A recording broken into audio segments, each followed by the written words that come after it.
കോൺഗ്രസിനകത്ത് എക്കാലവും കോൺഗ്രസിന്റെ ശത്രുക്കൾ കോൺഗ്രസുകാർ തന്നെയാണ്. അത് പറയാൻ എനിക്ക് യാതൊരു മടിയുമില്ല. കോൺഗ്രസിന്റെ ശത്രുക്കൾ കോൺഗ്രസിനകത്താണ്. കാരണം കോൺഗ്രസ് പാർട്ടിയിൽ ഉണ്ടായതായ ആഭ്യന്തരമായ പ്രശ്നങ്ങൾ വളരെ ഗുരുതരമായി ഈ തെരഞ്ഞെടുപ്പിനെ ബാധിച്ചു. അതായത് ഏറ്റവും ഒടുവിൽ തെരഞ്ഞെടുപ്പ് പ്രചരണം വളരെ മൂർധന്യത്തിൽ നിൽക്കുമ്പോൾ പോലും കുമാരി ഷെൽജയും ഹൂഡയും തമ്മിൽ മാനസികമായ പൊരുത്തത്തോടുകൂടിയല്ല മുന്നോട്ട് വന്നത്. നമുക്കറിയാമല്ലോ, അതിലേക്കൊക്കെ അറിയാമല്ലോ. കുമാരി ഷെൽജ ആദ്യഘട്ടത്തെ തെരഞ്ഞെടുപ്പ് പ്രചരണത്തിൽ പങ്കാളിയാകാതെ മാറി നിന്നു. അവസാനം രാഹുൽ ഗാന്ധി ഹൈക്കമാൻഡ് ഇടപെട്ടതിനു ശേഷമാണ് ഈ കുമാരി ഷെൽജയ്ക്ക് ഒരു മാനസാന്തരം ഉണ്ടായി ഹൂഡയോടൊപ്പം നിന്ന് പ്രവർത്തിക്കാനായി സാധിച്ചത്. ഹൂഡയും ഈ പറയുന്ന കുമാരി ഷെൽജയും തമ്മിൽ ഹരിയാനയിൽ പാർട്ടിക്കകത്ത് ആഭ്യന്തരമായ പ്രശ്നങ്ങൾ വളരെ ഗുരുതരമായിട്ടുണ്ടായിരുന്നു എന്നുള്ളത് പകൽ പോലെ വ്യക്തമാണ്. അതുകൊണ്ട് കോൺഗ്രസ് ഉണ്ടായ പരാജയത്തിന് കാരണം അന്വേഷിച്ച് വളരെ ഒന്നും പോകേണ്ട, ഗവേഷണം നടത്തേണ്ട കാര്യമില്ല. പാർട്ടിക്കകത്തുള്ള ഭിന്നത, ആഭ്യന്തര പ്രശ്നങ്ങൾ തന്നെയാണ് എന്നുള്ളതാണ് ഒന്നാമത്തെ കാരണം.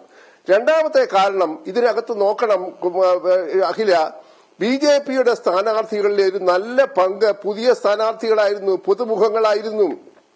അവർ കഴിഞ്ഞ തെരഞ്ഞെടുപ്പിൽ മത്സരിച്ച് വിജയിച്ചവരായിട്ടുള്ള ഏതാണ്ട് 22 MLA-മാരെ മാറ്റി നിർത്തുവാനുള്ള ആർജവം കാട്ടിയ ഒരു പാർട്ടിയാണ് ബി.ജെ.പി. അപ്പോൾ ബി.ജെ.പി അവർ പുതിയ തലമുറയെ മുന്നോട്ട് കൊണ്ടുവരാൻ കാര്യമായി ശ്രമിച്ചു. അതിന്റെ പ്രയോജനം കിട്ടി എന്നുള്ളതാണ് രണ്ടാമത്തെ പ്രധാന കാരണം. മൂന്നാമത്തെ പ്രധാന കാരണം ഞാൻ ആദ്യം സൂചിപ്പിച്ചതുപോലെ കർഷകരുടെ പ്രശ്നങ്ങളിൽ വളരെ ഗൌരവമായി ഇടപെടുമെന്ന് കുറെ കൂടെ വ്യക്തമായി പറയുവാൻ അവർക്ക് സാധിച്ചു. അത് കർഷകരെ ബോധ്യപ്പെടുത്താനായി സാധിച്ചു എന്നുള്ളത് വളരെ പ്രധാനപ്പെട്ട ഒരു കാര്യമാണ്.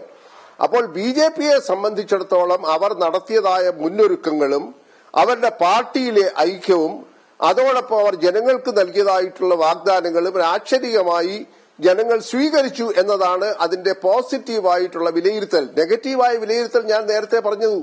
കോൺഗ്രസിനകത്തെ പുതിയ സ്ഥാനാർത്ഥികളുടെ എണ്ണം താരതമ്യേന വളരെ കുറവാണ്.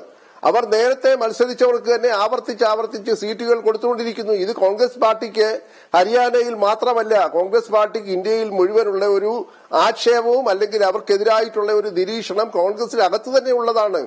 അതായത് പുതുമുഖങ്ങളെയും ചെറുപ്പക്കാരെയും പരീക്ഷിക്കാൻ എന്തുകൊണ്ടോ കോൺഗ്രസ് പാർട്ടിക്ക് പല സന്ദർഭങ്ങളിലും കഴിയാതെ പോകുന്നു എന്നുള്ളത് അവർക്ക് തിരിച്ചടി ലഭിക്കുന്നതിനുള്ള ഒരു കാരണമായി കാണേണ്ടതായിട്ടുണ്ട്. ഹരിയാനയിൽ ജാട്ട് വിഭാഗത്തെയും ഞാൻ നേരത്തെ സൂചിപ്പിച്ചതുപോലെ 20% ദളിത് വിഭാഗത്തെയും ഒക്കെ കൂട്ടിക്കൊണ്ടു പോകാൻ ഹൂഡയ്ക്ക് കഴിയുമെന്നുള്ള ആ കണക്കുകൂട്ടലുകൾ പാളയെ പൊളിഞ്ഞുപോയിരിക്കുന്നു എന്നതാണ് പ്രധാനമായിട്ടുള്ള കാരണം. അതോടൊപ്പം ഞാൻ പറഞ്ഞ പോലെ കുമാരി ഷെൽജയുമായിട്ടുള്ള ആ ഒരു അകൽച്ച അല്ലെങ്കിൽ ഒരു യോജിപ്പില്ലായ്മ നന്നായി ആ തെരഞ്ഞെടുപ്പിനെ ബാധിച്ചു. അതുകൊണ്ട് ബി.ജെ.പിയുടെ ഒരു വിജയം സ്വാഭാവികമായി നമ്മൾ അംഗീകരിക്കുന്നു. ബി.ജെ.പിയുടെ വിജയത്തെക്കാൾ ഞാനിത് കാണുന്നത് കോൺഗ്രസിന്റെ പരാജയമാണ് യഥാർത്ഥത്തിൽ ഹരിയാന. അതിനകത്ത് ഞാൻ ഒരിക്കലും ഈ EVM-നെ പഴിക്കാനൊന്നും പോകാൻ ഞാൻ തയ്യാറല്ല. അതൊക്കെ ഒരു പഴകി തുരുമ്പിച്ച ഉത്തരം മുട്ടുമ്പോൾ കൊഞ്ഞനം കുത്തുന്നു എന്നൊക്കെ പറയുന്നതാണ്. എനിക്ക് EVM-ന്റെ സാങ്കേതികത്വത്തെ കുറിച്ചൊന്നും പറയാനുള്ള പ്രാപ്തിയുമില്ല. പക്ഷെ ജയിക്കുമ്പോൾ EVM-നെ കുറിച്ച് കുഴപ്പമില്ല, തോക്കുമ്പോൾ EVM ആണ് എന്ന് പറയുന്ന ആ ഒരു ദുർബലമായ വാദത്തെ ഞാൻ ഏറ്റുപിടിക്കാൻ തയ്യാറല്ല. ഇതിനകത്ത് കാണേണ്ടത് കോൺഗ്രസ് യഥാർത്ഥത്തിൽ ചെയ്യേണ്ടത് ഞാൻ തുടക്കത്തിൽ സൂചിപ്പിച്ചതുപോലെ വളരെ ഗൌരവമായിട്ടുള്ള ഒരു സ്വയം വിമർശനത്തിനും ആത്മപരിശോധനയ്ക്കും തയ്യാറാകണം. പാർട്ടിക്കകത്ത് തന്നെ പാർട്ടിയുടെ ശത്രുക്കളെ സൃഷ്ടിക്കുന്ന ഒരു അന്തരീക്ഷം കോൺഗ്രസ് പാർട്ടിക്ക് ഒരിക്കലും ഗുണം ചെയ്യില്ല.